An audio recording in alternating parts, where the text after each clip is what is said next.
Good morning from Williams Lake, BC. We're on our way down to Kelowna right now, then to Penticton, then to Vancouver. Technically Richmond, but to me it's all the same as Vancouver. We got a lot to do today. Not a lot of time to get it done in.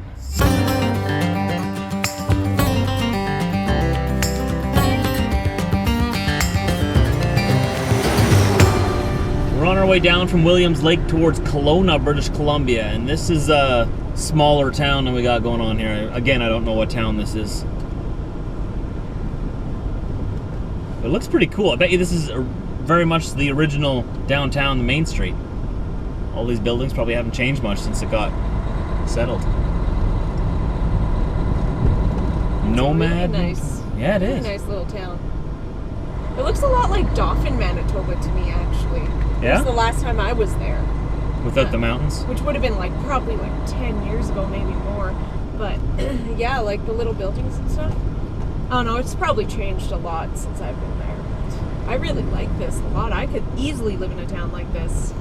I love small town BC. It's awesome. I don't think I could live in the Vancouver area. There's way too many people.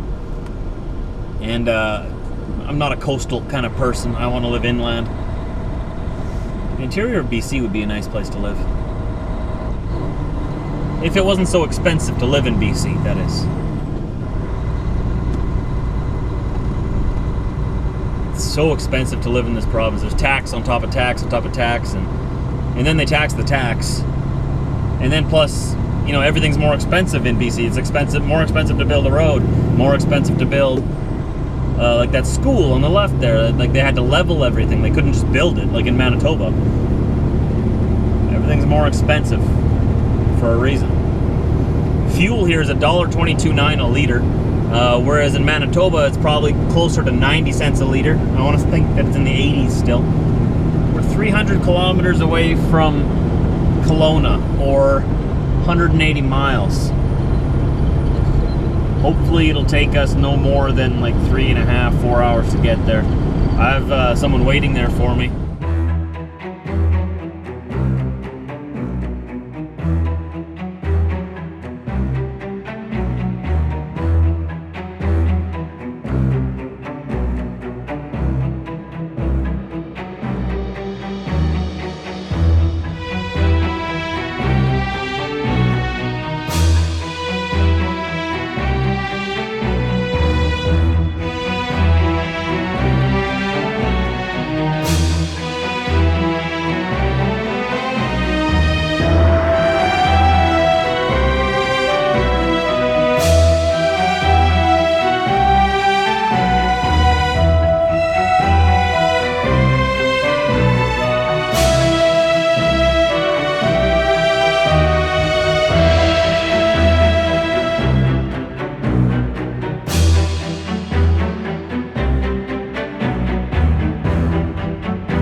Over a mile above the ocean right now,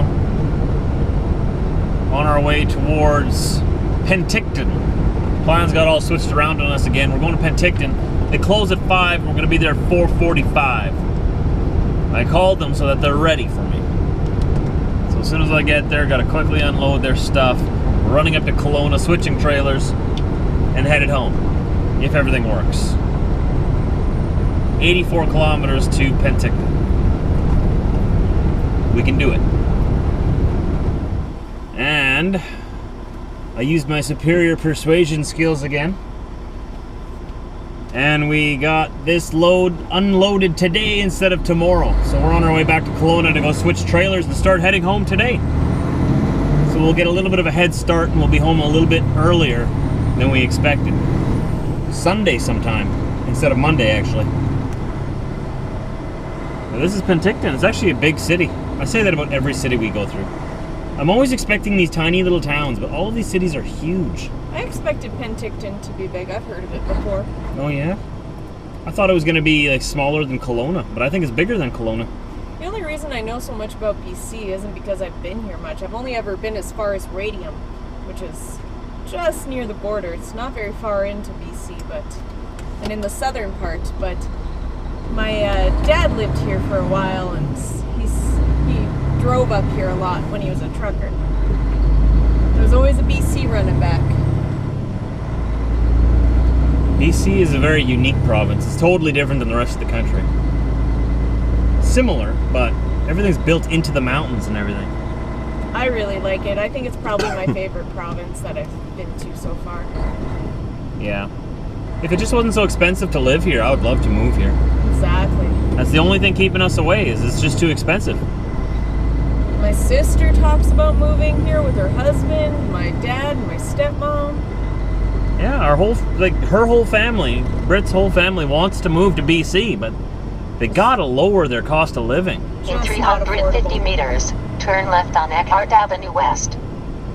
Like a house our size would be, oh goodness. Oh, $500,000-$600,000 probably? I think it'd be closer to $1 million. $1 million, yeah. Closer to it, yeah. I've watched some of those realty shows and they have a lot of them in BC, and holy cow, what you can get for $1 million is not worth $1 million. $1 million house on Eckhart Avenue West. $1 million house in Manitoba is a mansion. You would think that a Hollywood star lived there. Yeah, I gotta get around this corner here. This is gonna be interesting. One second. Watch me. I may need him to move back a bit, but I think I got it. Drive 56 kilometers on Eckhart Avenue West. I got it. Oh yeah, we got it. They didn't budge an inch. Nice people. Real helpful. Thanks, guys. Well, I scared the daylights out of them, I'm sure. I came within like 6 inches of their bumper. Good. But yeah, like I said, $1 million house in Manitoba is just enormous, like huge. $1 million house here? It's just a simple bungalow. Yeah, simple bungalow. Yeah. Nothing big, nothing fancy. Not in a decent a decent neighborhood, but not in like a nice suburb or anything. No way. Well, I guess we should determine what a nice suburb is.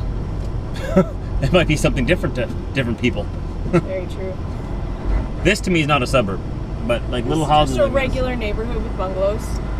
So, but on top of having $1 million house, like I know there are houses for less than that in BC, and in different areas are more expensive, but we're using an extreme example. But they're very hard to find from what I've heard. Mm-hmm. Yeah. Not speaking from any kind of experience, so don't take my word for it. If you want a house under $1 million, it'll be sort of far away from everything. Well, Diesel, it's been a day. It has been a day. We made it to Rogers Pass. Rogers Pass. At the top of Rogers Summit, I think.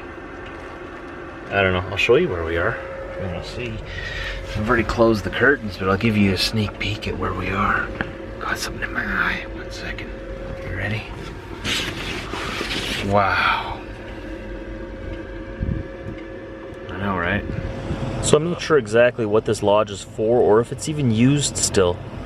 But it's the lodge at the top of Rogers Pass, and you see all these trucks park along here. There's parking areas on both sides of the highway. This is the Trans-Canada here in front of us. We are headed that way. So Brit's already sleeping. She's already in bed, or at least in bed. I don't know if she's sleeping or not. I'm not sleeping. Still awake. Still awake for a little bit longer. I'm gonna just put my clips on the computer, and we're on our way home. We should be home day after tomorrow. We'll see you in the morning. Gonna have some mountain scenery yet in the morning.